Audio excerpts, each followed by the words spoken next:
I love getting to talk about Education 1300. It's of course my passion, and it's what I spend my life doing. It's a class that I think every student can benefit from, and I tell everyone, I tell parents, I tell my colleagues, I tell my students, I hope that by the time you leave this class, you are a better version of yourself academically, personally, and professionally, right? So where are you? How can we take you, just kind of level you up as an academic?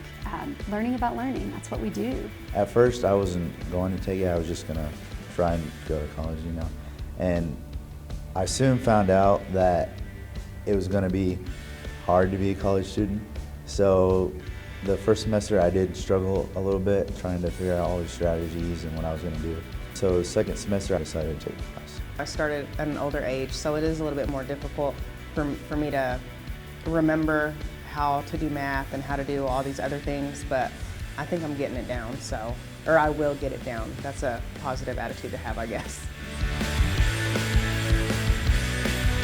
One of the things we found is that students are graduating with way too much debt and way too many hours. And so the course is a wonderful way to give students the opportunity to begin investigating, you know, what do they want? How long does it take them to get that? And what is it gonna cost, right? And so financial literacy was a wonderful way to do that in the course and to give them that outlook, hopefully. And hopefully what we're doing is reducing student debt. I think it's something actually that we should learn before that. Like maybe in high school they should teach a little bit about credit and things like that, so that the fresh 18-year-old going off into the world would have some type of knowledge about it. Well, I think it's necessary to know the skills on how to be financially stable, like budgeting and investing.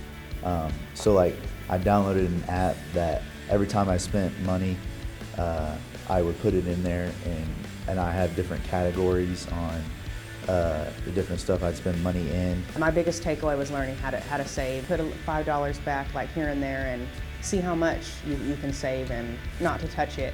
That's the main thing, not touching it unless you have to. I'm planning to do that to see where I am next year.